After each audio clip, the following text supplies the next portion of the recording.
Welcome. This is the show, and now is the time to talk. The host, Jesse Gillis. I have with me Pastor Jon Hopkins and Pastor Jason Wells. And tonight I wanted to talk about Christian Zionism. What came to my attention as of October of 2023, and I started to look into what's going on. Serving as a veteran, Israel as our ally, looking at what's happening, and I can't try to make sense of what is the unquestioning support for what's taken place in Gaza and now is escalating in the West Bank. And I'd like to introduce my two guests. I'll start with you, Pastor Jon. Thank you for having me on this show. Yeah, I'm the pastor of Concordia Lutheran Church here in Concord, New Hampshire. Been here for 16 years. So it's a pleasure to be on your show. Thanks for having me. Thank you. Yeah. Great. And I'm Jason Wells. I serve St. Matthew's Episcopal Church in Goffstown, New Hampshire. Been there for just 3 years, but I've served churches in New Hampshire for 20 years now. And I'm also very excited.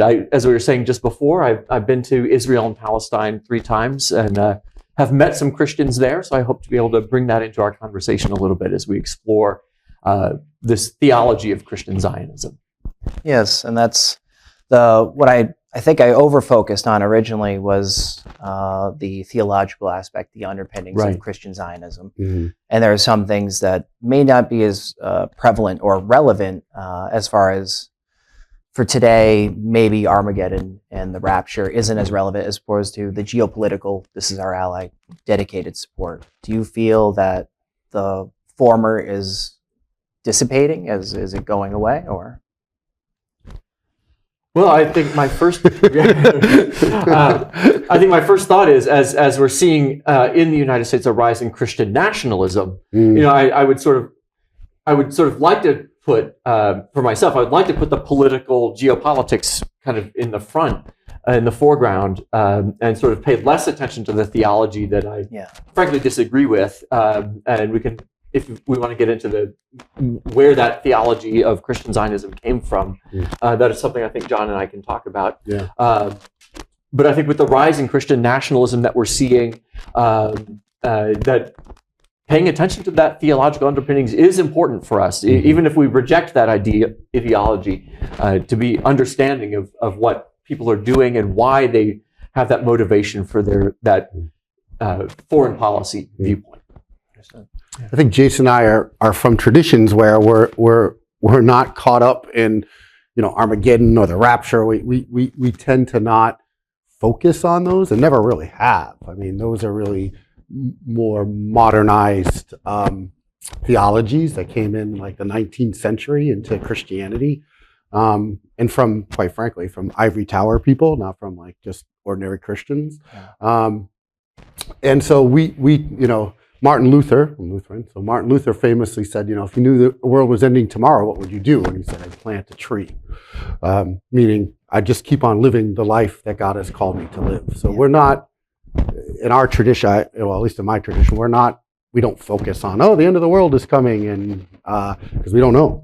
Jesus has told us, nobody knows the time nor the hour, not even the Son of God knows. So why anybody would think that they could somehow predict that based on what's happening geopolitically is kind of, in my view, a little bit out there. But I will say within certain Christian circles that we don't run in necessarily, my guess is it's still a very prevalent theology that runs a lot of how people think about geopolitical politics, and Christian Zionism in particular. Yeah.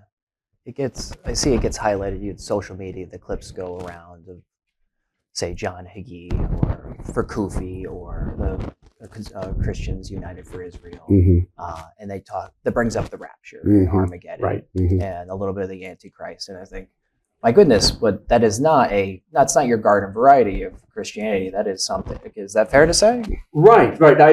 I think it's important to see that world of Christian Zionism and that kind of real interest in end times theology, of rapture and those kinds of ideas are really confined to sort of not even just evangelical Christianity, but even to sort of one school or strand of evangelical Christianity. That John Hagee is one name.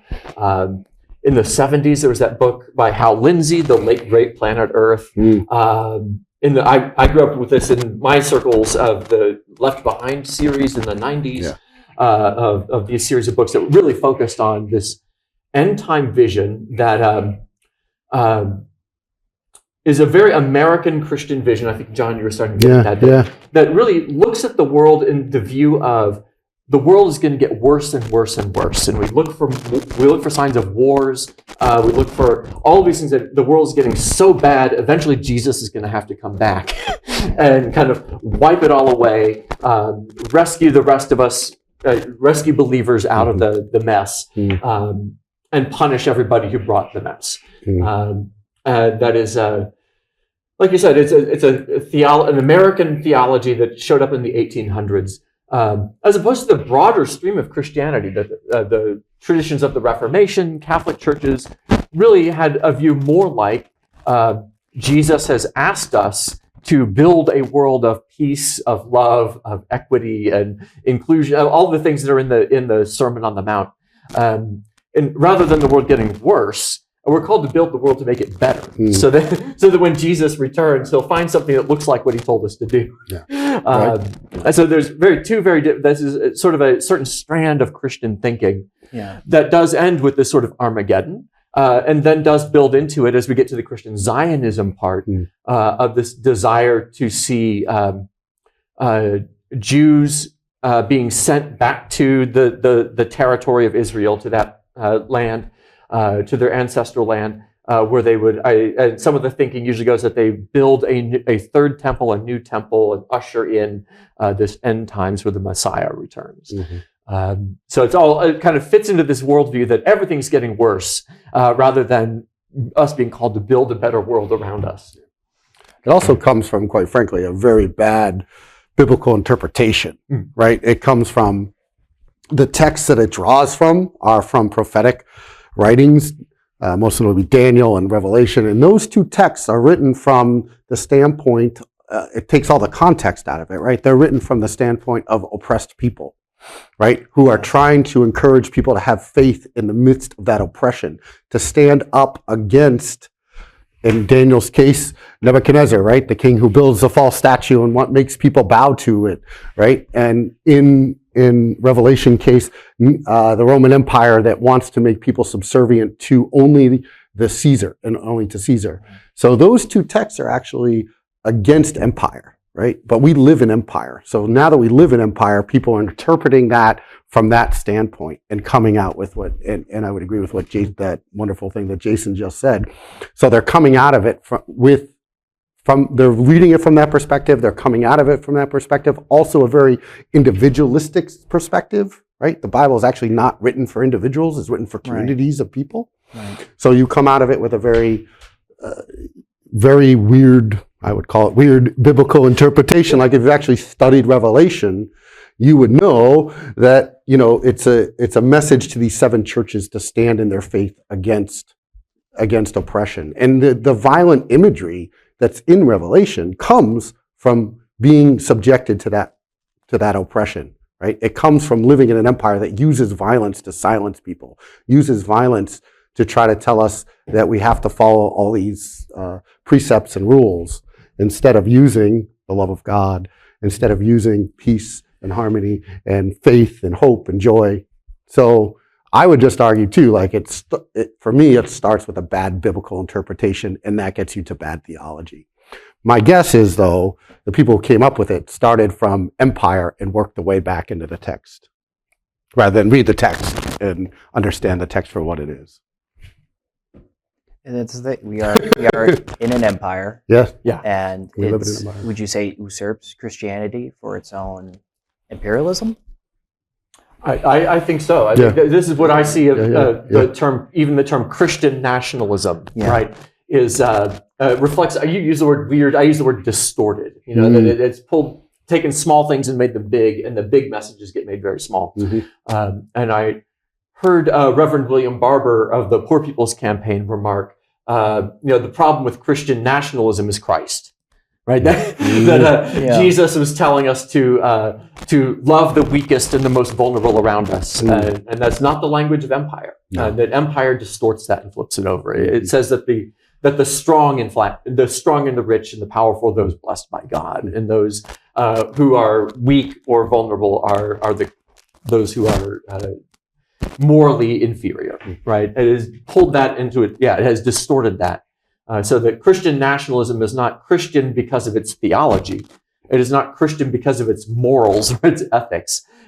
Christian nationalism is Christian because of who it privileges and puts, and it makes a deal with Christians who are already pretty privileged in the United States to make a deal with the nationalists and to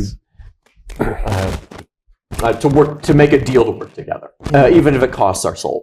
And it takes out of the equation the cross, because Christian Zionism, Christian nationalism, either one of those two things, is really about dominating other people, right? Dominating them with our faith. And the cross teaches us that that the only way to a godly life is through service, is through sacrifice, is through giving up of ourselves, dying to our own sin, and rising again every day to love and care for people. And when we take out the cross out of the equation, we end up with just resurrection and just victory over other people. Yeah. And so it bleeds itself into this really distortion of what Christianity is supposed to be about, into dominating other people instead of loving our neighbor as ourselves. Now we're dominating other people. I just saw this video with Jordan Peterson where he was talking about the Beatitudes, and he said, well, it says, blessed are the meek. That can't be true. That doesn't make any sense to me. And my retort would have been, well, that's the point. It shouldn't make sense to you, right? It's the point that Jesus is saying the world is getting turned upside down in the new kingdom of God, where the meek shall inherit the earth, instead of the powerful and the rich and the super godly, or whatever other things you want to add there. So I don't think we can have Christianity, quite frankly, without the cross. And once we take the cross out of it, once we take any idea of sacrifice or suffering or servanthood or love or compassion, we're off the mark. We're distorting it. I like that word better. Yeah, it seems like it's through the sword, and now it's through drones, it's drone strikes, it's bombs, it's power over others violently. That's what. So the point that as a Christian soldier, you kill in the name of the state-sponsored violence, but they might have a problem if you stopped at a brothel or something. But that's the issue they have. It's not the killing and the destruction of other societies. It's the little moral, those killing is sponsored now. You are okay to kill in the name of Christ. That is sort of, it gets at some of the geopolitical views that they want this government, the state of Israel, to have authority and control in this region of the world. I think it is good to back up a little bit, because we do have there are some beliefs that go along with that, that we were alluding to earlier. Or maybe even to understand what Christian Zionism is, to think of what even is Zionism generally, or what is the biblical term Zion, which shows up in the Bible generally around the time that King David and King Solomon are building a center for both government and religion in Jerusalem, right? The temple is there, the king is there. That sort of intertwining of religion and government is that thing that is called Zion, and is sort of emblematic of the Jewish presence in that region. The Zionist movement was a Jewish movement to begin with, and in large response to persecution of Jews, particularly in Russia and Europe, people who were fleeing pogroms and other violence in the late 1800s, early 1900s. And there was a desire among Jews to do a couple of things. The two things that I understand about, and we should always have Jews talking about Jewish Zionism, because I don't want to be the messenger for somebody else. But I think the basic tenets are that there was a desire to find a place where Jews could live in safety, free from violence and oppression, and to live with self-determination. That wherever they lived, they were always in a minority underneath a dominant culture. And to be able to able to have that self-determination were some of the principles of Zionism. And then to be able to do so in your ancestral homeland, right, is the sort of the third part of that. And so that was the Jewish movement and the interest in a return to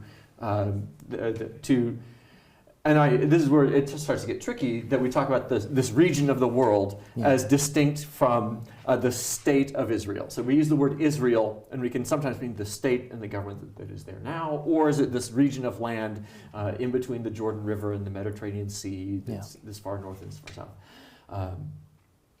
And so there is that desire for Jews to have safety, self-determination in their own homeland. But of course, over those centuries, there's other people in that land who also call this their ancestral homeland and have their own beliefs about that land. And so there's conflict that came out of that. And Christian Zionism, was, as we were starting to say before, has this belief that Jews should be back in their homeland, but not particularly for reasons of their safety, not particularly for reasons of their own self-determination. It was a desire out of that apocalyptic image Pastor John was talking about, that the Jews will return there so they can play a supporting role in the Christian story, not a concern for their safety, but that they would help usher in the Christian Messiah who would usher in the end times. And then the Jews would have a choice to either become followers of Christ or be destroyed. Right? The Christian Zionist vision in its fullness sees the Jews as a tool in the Christian story that ends with the end of the Jewish people. That they either become Christians or they're eradicated. So it is not about their well-being and safety and self-determination. It is, again, a distorted view of caring for our Jewish brothers and sisters and neighbors. My understanding is it goes back to, in order for Jesus to return to earth, all these certain prophecies that are supposedly foretold in the Bible have to come true, right? Have to happen. One of them being, yes, that Jews live in their homeland and that they have the same amount of land that was promised to Abraham, essentially, right? So, river to the sea, right? Yes. And they have to have all of that land in order for the prophecy to come true. Not only that, but all Jews on the earth have to come out of the diaspora and move back into that land. Yeah. So one of the things that Christian Zionism does is it really fuels the fire of that land by giving money to help people build settlements, right? Yeah. And so the whole thing just gets very distorted, and now our foreign policy is only about supporting that so that Jesus can come back or something. And again, it comes from bad theology, bad biblical interpretation. God doesn't need us to create some artificial country in order for God to do what God's going to do, right? God can do all those things without our help, without us messing around with it. And all we're doing is really causing a lot of problem. I remember the first time this really came into focus for me was in the year 2000, because there was a lot of at that time, because of Y2K, there was a lot of prophecy about the end of the world and and Christians, and the issues in Israel and Palestine are always very problematic, right? Or tense. And a lot of Christians were going to the Holy Land anticipating that was going to be the end of times. And it was creating, and I talked to someone who had just been there and said, it's actually making a lot of things worse politically on the ground, right? There's actually impediments to peace because these Christians are invading, I'll use that word, Israel, and coming into Israel. And so those of us who, and I want to make this clear, I support Israel, of course, and I support the Palestinians. What I really support is peace. Between those two folks, right? And so I'm not on either side of that. I am on the side of peace. Whatever is going to create peace, whatever is going to create this supposed two-state solution, or even if that's not the solution, whatever the solution is, we need peace in that area and justice for everybody, so everybody can live out their lives in freedom and liberty, right? That should be the goal, not to fulfill biblical prophecy. It should be the goal of foreign policy. Like, think about that. Like, foreign policy, we're going to run foreign policy based on some crazy, distorted biblical interpretation and distorted theology. Like that, I don't know if any American would well, not any American, but it just seems like most people would not be for such a thing. It shouldn't be for such a thing. Yeah, so we have, like, when you're saying that, so take example, Mike Huckabee, Kufi, this is conservative, Christians United for Israel. I believe it's an understanding that this guy is, whether or not he's anti-Semitic, but he's using Israel to bring about the second coming of Christ, and he knows what's going on, but they consider him a lunatic, and they don't disregard, but they'll accept all the money for the settlements, for all the political campaign donations, whatnot, for their Israeli power projection, whatever it is, but they'll use that knowing that he's a loony with what he believes. Yeah. And yet, I think, sort of like I said before about that term Christian nationalism, they'll still make the partnership, right? They're happy to accept the money to further their own goals of building settlements on Palestinian land and that kind of effort. Even though they know they think he's has a distorted or broken worldview, they disagree with him completely, but they're still happy to make an alliance to meet their own goals. Even though they would reject him otherwise. Yeah. Sorry. No, you go ahead. So we're going through, and I wanted to get to one of the things I think you had brought up on the phone with me about the anti-Semitism that's laden in this Christian Zionist view. Yes. Yeah. If you wanted to expand upon that. Sure. Yeah. I think I was starting suggesting that sort of theological view that this is a Christian Zionism sort of ends with the end of the Jewish people, that they have no more place in the story of God and humanity, because they either become Christians and accept Christ or they're eradicated. That was the end of that apocalyptic vision in the Christian Zionist telling. Another sort of nationalist strand of this, and this is where we see the intersection of Zionism and Christian nationalism and the anti-Semitism, is that Europeans and Americans both embraced the Jewish Zionist view. These terms, that it meant that the establishment of a Jewish homeland meant we could take all of the Jews who were immigrating to our country and send them somewhere else. Because if I'm a Christian nationalist, I privilege Christianity, and the existence of Jews in the United States or maybe a European country is a problem. And having somewhere across the ocean for them to live in their proper homeland means I don't need them as my neighbors here. They can be removed from here. And there's an anti-Semitic version anti-Semitic vision that is there, but it allows you to dress it up as being pro-Jew and pro-Israel, right? I can dress this up as being, I want them to have this homeland. I want them to live in safety, but not next to me, and that they should be gone from my home and living somewhere else, which is an anti-Semitic. I don't want them here. And so I'll embrace this, and then anybody who attacks me or confronts me on that, I can attack them back as being anti-Semitic. Which we're seeing play out in our politics now. We're seeing that sort of attack. Either you're with Israel 100% of the time, or you're an anti-Semite, which is a distortion of what it means to live in a modern secular democracy where we have separation of church and state, and where people of all faiths, Christians, Jews, Muslims, people of no faith, can all live together. Is a rejection of those kinds of values. I think it even goes back, for me, even further than that, to Christian beliefs in supersessionism, right? So supersessionism is the belief that there was something wrong with Judaism that Christ had to fix, and Christians become the new Israel, essentially, under Christ.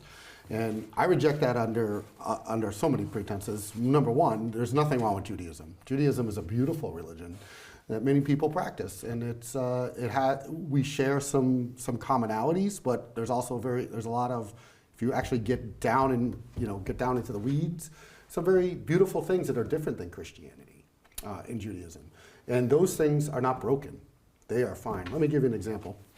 A lot of Christian preaching will be like, well, the Jews had the law, and that wasn't enough, and God sent Jesus so we could have grace instead of the law, right? To me, that's very anti-Semitic, right? Because first of all, Jews have just as much grace as Christians, and Christians have just as much law as Judaism, right? So that is a distortion of how people actually practice both religions, actually. So I think that Christians can just leave Judaism alone and say it's a beautiful thing for those who have grown up in that tradition, those who find that something in that tradition that's good for their faith. We don't have to mess with it. We don't have to change it. But you see, the Christian Zionism comes to this belief that no, it has to be eradicated from the earth in order for Jesus to come together again, right? Which is not true. Jesus can come again, and there can be Jews, Muslims, Buddhists. Everybody can still live here in peace and together. And that's necessary. It's the eradication of the Jewish population. I think in their view. I think that is that viewpoint. Well, it's a supersessionism again. Supersessionism is a part of that theology, and it can get expressed in different ways. But is wrapped up in that idea that now that Christianity is here, there's this idea that there's really no more need for Jews. There's no more need for Judaism. And it can slowly die out, or it can be part of this apocalyptic destruction, all of which is anti-Semitic. It ends. And quite frankly, it's also it's Islamophobic, right? It's also against Islam too, because now Jews have to, it almost sets up a hierarchy. This is the problem with all these theologies. They set up hierarchies of who's better, who's worse, who's did. And one thing I think Jesus tried to do very clearly was get rid of hierarchy and have us all be equal, right? Have us all be children of God. Have us all see each other as equal and as brothers and sisters, siblings. But once you set up a hierarchy, now Christianity's at the top, Jews are okay, Islam definitely out, whatever it is, because now the Jews have to take over Islam, right? So we've set up this really, and it comes again from really bad reading of the Bible, where we're setting up who is better than other people, and who's the better Christian, who's the better this, and it bleeds down into families, right? And there, in some views of Christianity, the man is the head of the household. He's in the hierarchy. He's up there on top. And now we are off to abusing wives and children and all those kinds of things. So it really, in my view, it really just starts with bad thinking and understanding of who Jesus was and is for us. Okay. Yeah. Well. Okay. Let's proceed. Okay. We just checked. What else you got? I've got. Oh, okay. Yeah. Well, one of the first things that's part of this, I had written down 7 core tenets. I had Stephen Sizer's core tenets of Christian Zionism, but the one that you'll hear often enough, and you'll see it on social media, is God blesses those who bless Israel, and I bless those who bless you, and whoever curses you, I will curse, and all the people on earth will be blessed through you. And that's Genesis. And the idea is, well, who is Israel? And that it ties up in the second one. Who is Israel? When you're blessing Israel, and is it a prosperity thing that you will get gifts in return if you bless Israel with monetary contribution and saying that I support Israel? You want to start? I don't know. But yes, I think you're absolutely right. That there's that phrase in the book of Genesis that God says to Abraham and Sarah together as they are being called to go on a journey. And while you're journeying, people will bless you or they'll curse you, right? They'll take you in and protect you, or they will bring harm. And so those who bless you, I will bless, right? And so that is often. And I know Stephen Sizer does go this direction, say that is often the take, even though that promise was given to Abraham and Sarah as individuals, that is somehow expanded to translated or transferred to mean the modern state of Israel as established by the United Nations, right? That's a fundamental interpretation error, that we use the word Israel in a theological sense in the scriptures, that we might use it in a geographic descriptor or as a geopolitical, there's a state of Israel. And that I find, so that's one big problem, that you've made an error and a mistake in your thinking for that. It does secondarily, I find, once again, makes the anti-Semitic error that treats Jews as an instrument and a tool for my own enrichment and benefit, right? So if I have heard that if I bless a Jew, then I will be. If I bless Israel, I will be blessed. Well, if I want a blessing, then I'll do whatever. You're now a secondary character again, a hierarchy. You're in the second place in a story where I'm really in first place, and my enrichment and blessing is what's being sought after. And from a Christian perspective, also, and Pastor John, you were talking earlier about, Jesus has a favor for the meek and the poor, not for those who enrich and empower themselves, especially at the expense of others. So there's a lot of just sort of philosophical error that is found there, and does lead us into that path that, in a really distorted way of thinking, that the nation of the United States will be blessed because we have done something for the nation of Israel, the state of Israel. And I would further then question, I don't think that when God says when others bless you, God does never means by blessing, I'm giving you weapons. Right. I would fundamentally reject that to bless Israel in any sense means giving them drones and rifles and all of the equipment that I would see going through the checkpoints between Jerusalem and Bethlehem. Right.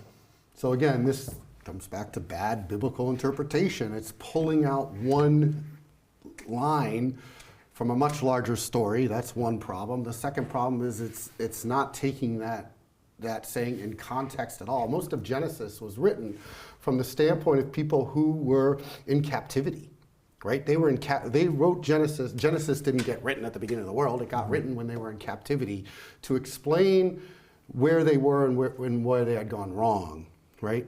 And most of that came from the idea that we had built this great nation and we destroyed it because we did not follow the precepts of God. But it's also written from the standpoint of people who are being oppressed, right? So the whole point of the Israel in the Genesis story and in the Exodus story is God is trying to build a new type of government, a new type of place that does not repeat the mistakes of empire, right? And the people don't want to hear it. They mess it. Once they get power and they get things, they become rich and they start relying on their riches and their armies and all those things. These stories about Abraham are to try to have people to have faith in God and not in those things, right? So we're starting biblical interpretation from the wrong standpoint, right? And yes, you can pull out anything, any quote you want from Scripture and say, oh, look, this means we should support this or that or do this. But I would argue if we don't take Scripture as a whole, which is written, first of all, it's written always from the standpoint of oppressed people. The whole book is written from the standpoint of oppressed people. If we don't start at that point, and then if we don't see that what the common thread that runs through all of the Bible is what? It's God's justice, insistence on justice for the world. It's care for the stranger, the meek, the lost, the widow. It is the story of God's love for us and God's call to us to love each other. And those are the things that the Bible really speaks about. Everything else is guesswork at best and distortion at worst. Well, if I can just add, I think we've said a lot about bad biblical interpretation. I think what I find is going on, and is a follow-on to what you've said, is an endorsement, that this is not about taking bad biblical interpretation and then working from the Bible. Correct. This is Christian nationalists who have already decided they would like to be an empire. And they would like to have a Christian nation where they can send Jews somewhere else. And if that harms some Muslims over there while you're at it, so much the better, right? This is the viewpoint of someone who's already decided they want the power of empire, that they are anti-Semitic and Islamophobic, and then going back to the Bible to find a verse to help justify it. Right. It is not about reading the Bible and having the Bible. No. But that's how you get bad interpretation. And I reject in my church. We do not have Bible studies like, hey, what does God think about Israel? Hey, let's have a Bible study about it. We just study the Bible. Right? We study the text. Start with the word. We just like right now, for example, we are studying the book of Genesis. We've been studying it since September. We've been reading through it, talking about it, figuring it out together, because that is true biblical understanding, is when you engage the text without your preconceived notions about what the text means. to the point of using the Bible to justify what you're doing. It's like the invasion of Iraq. They wanted the war with Iraq. They were gonna find whatever it was, and the list goes on for what they were. And so you have people going through and trying to justify the biblical backing of unconditional support for the state of Israel, regardless of what they do. Correct. But they were already very much, yeah. If you start with the idea that we know there's weapons of mass destructions in Iraq, then you build the case from there. Yes. And we know where that led us. Yeah. It led us to a destructive place, and doing this is the same. And that, I mean, that's how a lot of people study the Bible. I would call it bad biblical interpretation. And it leads us today to supporting what's been going on in Gaza, what's been going on in the West Bank, as more recently. I think over 1,000 people have now been killed in Gaza since the end of the ceasefire. It's been, I know 500 from that first, maybe a week ago, but it continues. The humanitarian crisis that's going on there, and we unconditionally support it, absolving ourselves of any responsibility. We put it in the legislature's hands, and then some say their hands are tied, they can't make a difference, but who's taken campaign contributions? But where can, what would Christ's message be at this point in time? What should we be doing? If we were good Christians, if that's fair to say, if we were Christians and we were trying to do the right thing, what would his message be? We should be following him, not what our Christian nationalists are saying. It doesn't seem like they serve Christ. They serve something else, power of something. But I would say two things, and one is strictly from my Lutheran faith, is that for Lutherans, there is a place in the world for, there's a place this side of heaven for national defense, right? A Lutheran cannot claim to be a conscientious objector, for example, because we have no history of that. So there's a place for that, right? There's a place, and so one, I would just argue good foreign policy. Like, we have to go back to just good foreign policy that's not based on anything Christian. It's just good foreign policy, right? What's better for the safety and health of the entire world? So that's number one. Two, from a Christian perspective, I think that we can look at this and we can say, okay, even if you believe that Israel has a right to defend itself after October 7th, it's gone too far, right? And they have overstepped whatever bounds of defense they're claiming at this point. Yeah. Right? So I think, and if we're ever going to have peace in that country, in that region of the world, which I don't know if we will, it's never had peace. If we're ever going to have peace there, then people have to stop killing each other. Okay. And until that happens, we will not have peace, obviously. You can't bomb your way to peace. No. So, and I would say probably, well, just the other day, Palestinians were out protesting against Hamas, and Israelis have been protesting against Israel and their government. And so this is really a government war that is killing actual people on the ground who are not for this war. Yeah. It's always, regardless of the war, civilians it's about are rich people and governments, and not actually about the people on the ground. No, I think, and to address this question, I find the best experience in my life that has helped me understand this Christian Zionism was going to meet Christians who actually live in the Holy Land, right? Because there are about 2% of the population of the Holy Land is Christian. You will meet Christians they're Palestinians and Arabs by their ethnic background, by their cultural backgrounds. So they live under oppression, and they will show you how Christians under oppression read the Bible. Right. And Amen. Figures like the Lutheran pastor, Dr. Munther Isaac. There's the Episcopal Bishop Hossam Naum in Jerusalem, who will show a way that they do not believe any of this about this Zionist view at all. Right. And they also do have a view towards living in peace, and I think.